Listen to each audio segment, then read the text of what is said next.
Hello बच्चों, welcome in Charak medical and NCERT classes. बच्चों ये सीरीज़ चल रही है हमारी, ये है एनसीईआरटी। एक मिनट, एनसीईआरटी क्या है, लाइन बाय लाइन, है ना। ये सीरीज चल रही है ना।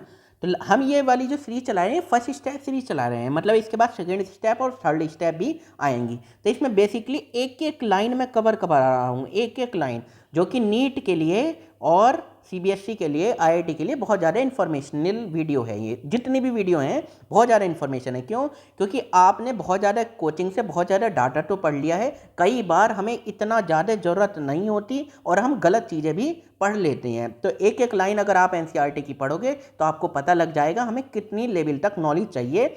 और कई बार हम बहुत नॉर्मल चीज़ से क्वेश्चन आ जाता है, वो गलत कर देते हैं एनसीईआरटी से।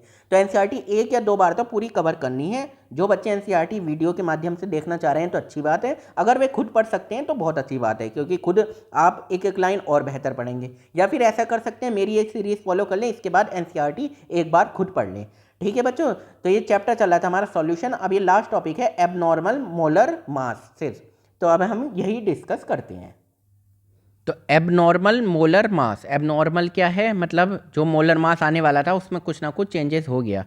चलो कोई बात नहीं, क्या हुआ।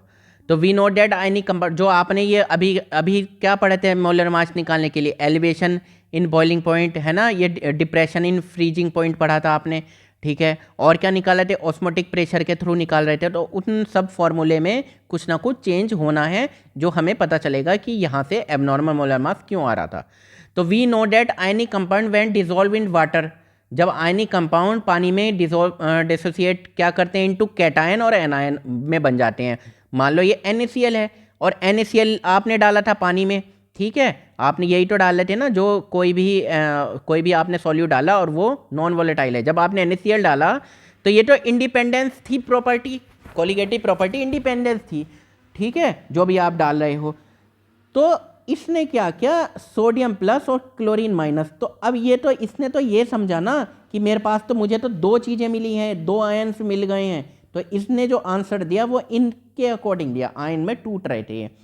तो if we dissolve 1 mole of KCl, अगर एक मोल KCl आप डालोगे, एक मिनट, KCl डालोगे 74.5 ग्राम इन वाटर, हम एक्सपेक्ट क्या कर रहे थे कि 1 मोल ईच K प्लस और Cl minus to be release in the solution, release हो जाएंगे।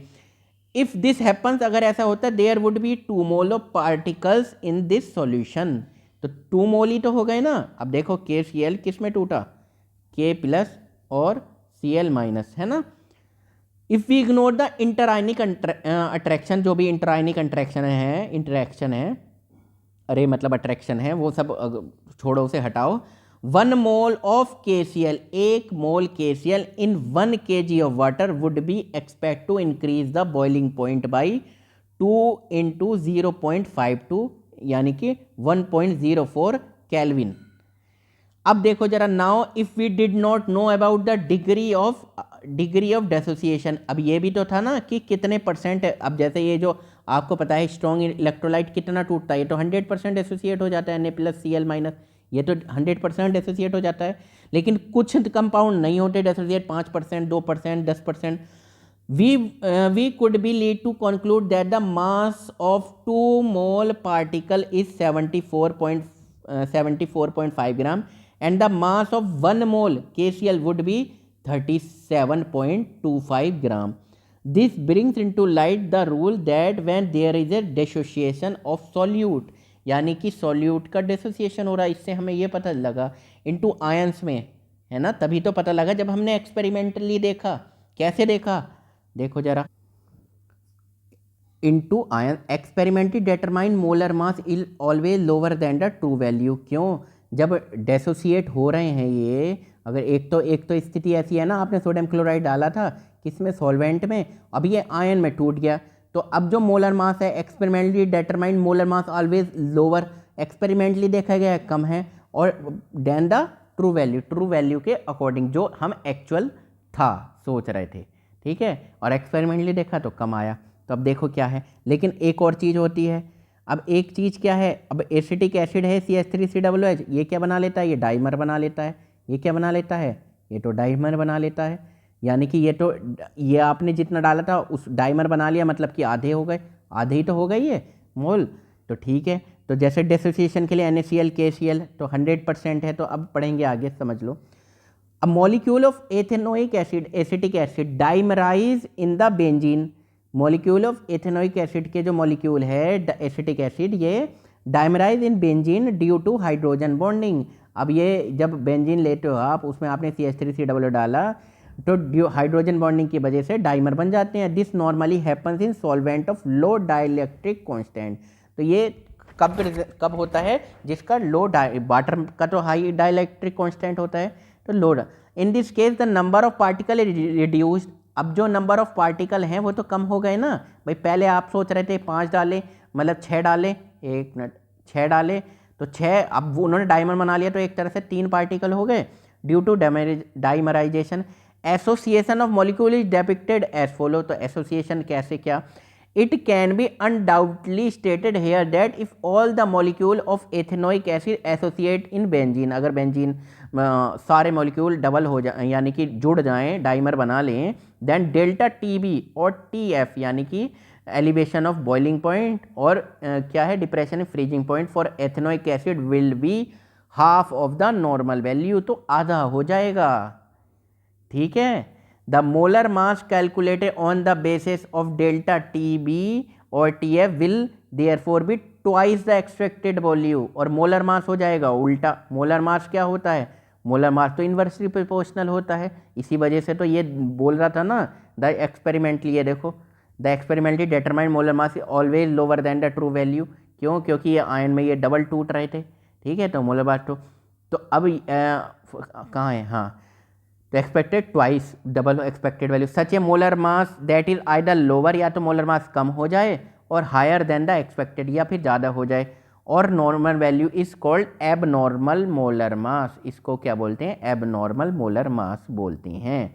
इसका ये 1880 में van't Hoff introduce a factor that is known as the van't Hoff factor to account for the extent to dissociation और association.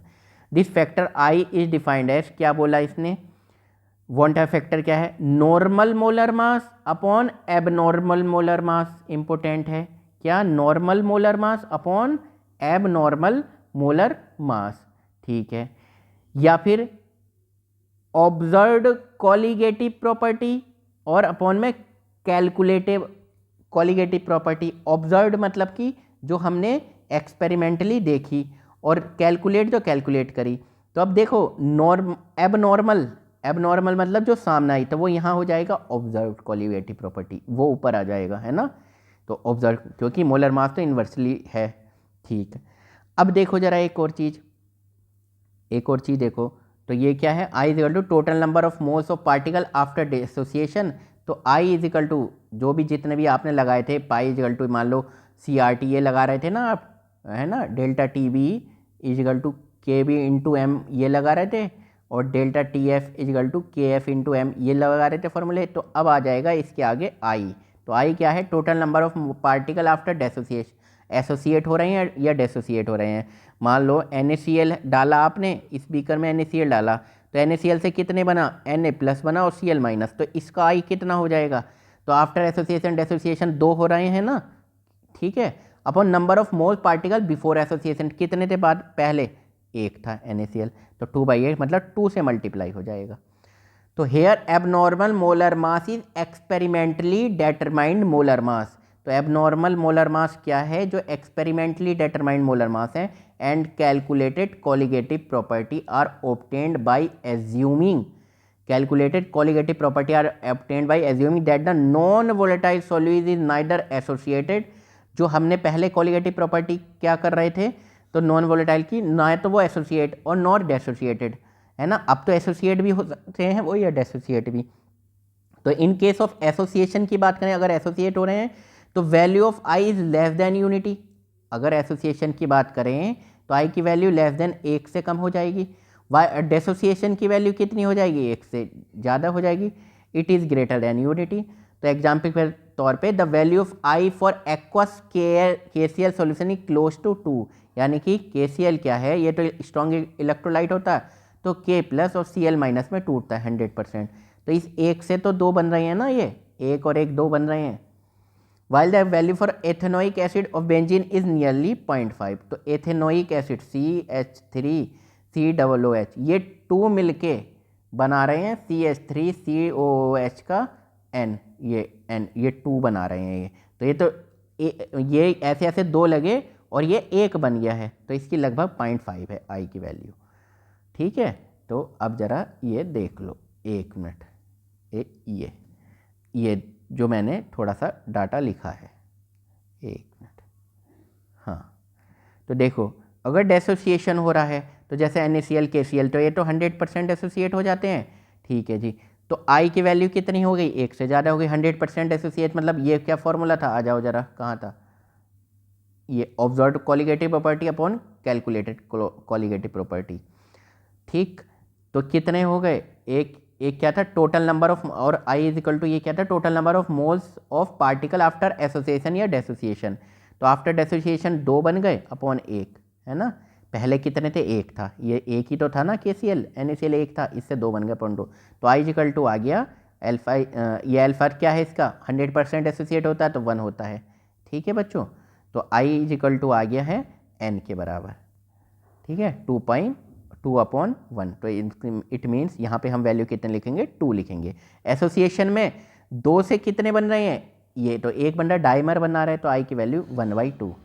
ठीक है, alpha अगर 1 है मतलब कि 100% एसोसिएट हो रहे हैं ये, तो ये देखो ये, ठीक है, then I is equal to 1/n। तो और नो एसोसिएशन डिसोसिएशन हो रहा है तो आई इज इक्वल टू 1, ग्लूकोज में टूट नहीं रहा है ना, कुछ नहीं हो रहा उसमें। तो अब देखो ज़रा, अब एक और चीज़ है जो इम्पोर्टेंट है, वो चीज़ समझ लो, थोड़ी सी इम्पोर्टेंट है, ये मैंने लिखी हुई थी, नोट करी हुई थी। हाँ, ये देखो, अगर हम डेसोसिएशन की बात करते हैं, ये डेसोसिएशन, तो AXPY ये डेसोसिएट हो रहा है ना। तो ये, तो आपको हमें थोड़ा सा स्टोक्योमेट्री याद है, अगर 1 से ये 0 0 है ना, तो 1 से ये 1 माइनस अल्फा अगर जाता है तो कितना बनता है ये x अल्फा, और ये कितना बनता है बाई अल्फा। तो टोटल नंबर ऑफ पार्टिकल आपको ये याद रखने हैं 1 + n - 1 alpha.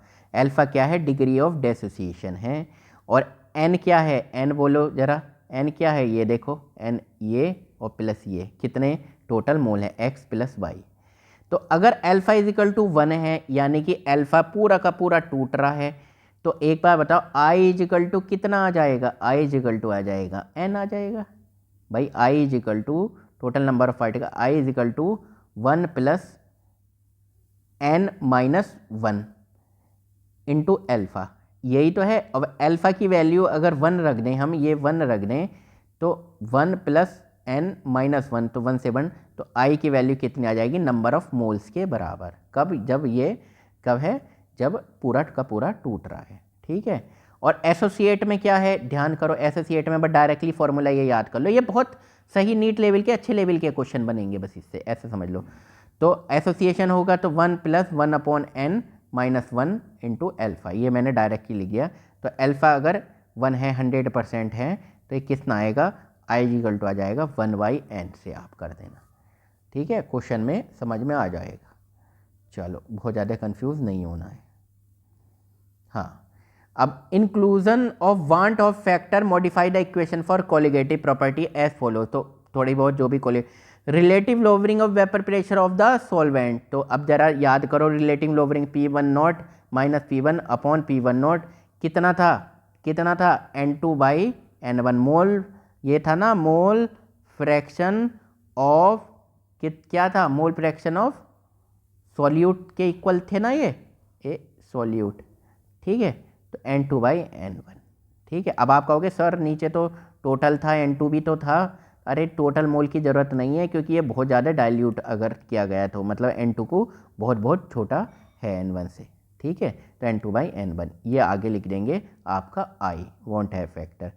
Elevation of boiling point delta T = KB × M था, तो ये I मैंने बता ही दिया नीचे क्या क्या लिखना है। डेल्टा TF था, I = KF × M, ये है ना। और ये का ऑस्मोटिक प्रेशर क्या था, ऑस्मोटिक प्रेशर बताओ जरा, ऑस्मोटिक प्रेशर N2/V, ये RT था ना। अरे ये निकाला ऐसे था ना, PV = nRT मैंने ऐसे बताया था। तो प्रेशर क्या हो गया, N/V है ना, ये कंसंट्रेशन हो गए इंटू RT। तो बस इसके आगे आई और लिखना है, वांट ऑफ फैक्टर जो भी है। ठीक है बच्चों, तो ये इन्होंने क्वेश्चन है ये। अब इन्होंने ज़रा ये देख लो एक बार। हाँ, ये table 2.4 depict value of the factor I for several strong electrolyte के लिए दी गई है, KCl, NaCl, MgSO4, है ना। I approach 2 as the solution become very dilute as expected the value of I gets close to 3 for K2SO4। तो ये देख लो ज़रा एक बार, दी हुई है इन्होंने, है ना, वैल्यू ऑफ आई। ये देखो NaCl है, ये किस में टूटेगा, Na+ और Cl-। तो उसे मतलब नहीं है, उसने तो बस ये जो आप निकाल रहे थे ना, जब ये सॉल्वेंट था और आप सॉल्यूट डाल रहे थे, तो ये तो हमें तो लग रहा था एक सॉल्यूट डाले हैं NaCl, मगर ये टूट के दो की तरह रिएक्ट कर रहा था। सोडियम प्लस आ रहा था यहाँ बीच में, यहाँ क्लोरीन माइनस आ रहा होगा भाई, उसमें तो दिक्कत हो रही है ना भाई। एक बार बताओ, जो सॉल्वेंट नीचे से ऊपर जा रहे हैं, जो वोलेटाइल हैं, उन्हें तो ये उन्हें ये मतलब नहीं है, एक मिनट बच्चों, हाँ, उन्हें ये मतलब नहीं है कि वे, हम तो ये सोच रहे थे NaCl बीच में आ जाएगा कि यहाँ NaCl का मॉलिक्यूल, यहाँ NaCl का मॉलिक्यूल, यहाँ NaCl का मॉलिक्यूल, यहाँ NaCl, नहीं, ये क्या हुआ, इसकी जगह क्या बीच में आया, इसकी आया कहीं पर सोडियम का मॉलिक्यूल। भाई सोडियम आयन, ये क्लोरीन आयन, फिर Na+ आयन, Cl-। तो ये तो डबल हो गए ना। तो बस अब देखो ज़रा आई की वैल्यू, ये लगभग 1, ये सॉरी, NaCl मतलब 2, KCl मतलब K+Cl-, MgSO4 Mg++SO4-, ये देखो 2, ठीक है, K2SO4 2K+ और SO4-, यानी कि 2K मतलब K+ SO4-, ये 3 बन गए। ठीक है बच्चों, तो बस तो यही हमारा, दैट्स इट। अब ये देख लो थोड़ा सा समरी क्या क्या है बोल रहे हैं वैसे, इम्पोर्टेंट क्या मतलब, जल्दी से पढ़ लो एक एक लाइन।